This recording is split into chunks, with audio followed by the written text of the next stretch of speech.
নমস্কার বন্ধুরা, আজকে আবার চলে এলাম আর একটা নতুন ভিডিও নিয়ে তোমাদের সামনে। তা আজকে আমি যেটা বানিয়েছি এটা তোমরা দেখে তো বুঝতে পারছো না, তা আমি বলে দিই। এটা হলো লোটে মাছের ঝুড়ি। তা লোটে মাছের ঝুড়িটা আমি কিভাবে করব সেটা তোমাদের দেখাবো। নন্দী ব্লগ অ্যান্ড কিচেন আমার ইউটিউব চ্যানেল আর আমার প্রোফাইল রীতা নন্দী। তোমাদের সবাইকে স্বাগত। প্রথমে লোটে মাছটাকে আমি এইভাবে একটু ভাপ দিয়ে ফেলে নিচ্ছি। তারপরে মাছের থেকে কাঁটাটা ছাড়িয়ে আমি রেখে দিয়েছি। এদিকে আমি কড়াইয়ের মধ্যে তেল দিয়ে তেলের মধ্যে কিছু পেঁয়াজ কুচি দিয়ে দিলাম। পেঁয়াজ কুচিটাকে কিন্তু আমি একটু এখানে ভেজে নেব, হালকা করে একটু ভেজে নেব। এই যে পেঁয়াজ কুচিটা এইভাবে ভেজে নিলাম। এবার এর মধ্যে একটা টমেটো কুচি, এখানে কিন্তু একটাই টমেটো আছে,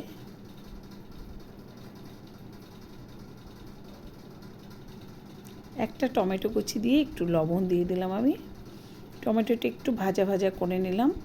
টমেটোটা একটু ভাজা ভাজা করে নিলে কাঁচা টমেটোর যে গন্ধটা সেটা কিন্তু একদম থাকে না, নইলে কাঁচা টমেটোর একটা গন্ধ আসে। আর এখানে এই যে লোটে মাছটাকে আমি কাটা ছাড়িয়ে তারপরে লোটে মাছটাকে দিয়ে দিলাম। আর এখানে এখন দিয়ে দিলাম একটা মশলার পেস্ট।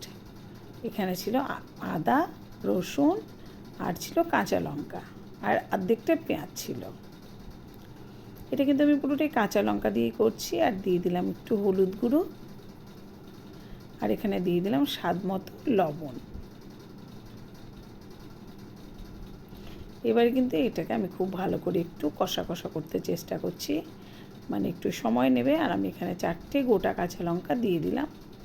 যদি কারোর লাগে একটু লঙ্কা বেশি ঝাল তাহলে সে নিয়ে খেয়ে নেবো। তো এই যে নাড়তে নাড়তে কিন্তু এরকম জায়গায় এসছে। তারপরে আমি এখানে দিয়ে দিলাম কিছুটা পরিমাণে ধনে পাতা।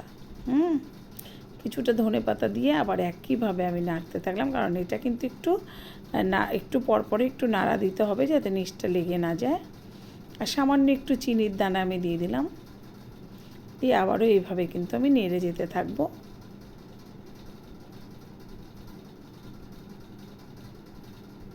এটা কিন্তু খুব টেস্টি একটা রেসিপি। গরম ভাতের সঙ্গে মেখে এটা খেতে খুবই ভালো লাগে। এই যে একটু নাড়া না দিলেই কিন্তু একটু লেগে যাওয়ার একটা চান্স থাকে, তাই সমানে কিন্তু এটাকে নেড়ে নেড়ে এইভাবে যেতে হবে। তারপরে যখন শুকনো হয়ে যাবে একদম তখনই নামিয়ে নিতে হবে। এই যে অনেকটাই কিন্তু শুকিয়ে এসছে, কোনো জলের ভাবই নেই, কিন্তু তবুও আমি নাড়া নাড়া করে এবারে কিন্তু একদম রেডি হয়ে গেছে। আমি একটু নামিয়ে নেব এবার। এই যে একটা পাত্রে আমি নামিয়ে নিলাম। তো বন্ধু, তোমাদের কীরকম লাগলেও একটু কমেন্টস করে জানিও। আর আমার নন্দী ব্লগ অ্যান্ড কিচেন থেকে যারা দেখবে আমার ইউটিউব চ্যানেল, অবশ্যই তারা সাবস্ক্রাইব করে দিও চ্যানেলটাকে। আর আমার প্রোফাইল রীতা নন্দী থেকে যারা দেখবে তারা অবশ্যই লাইক কমেন্ট করে দিও, আর কাছের মানুষদের সঙ্গে শেয়ার করে দিও। আর দেখা হবে পরবর্তী ভিডিও নিয়ে। টাটা।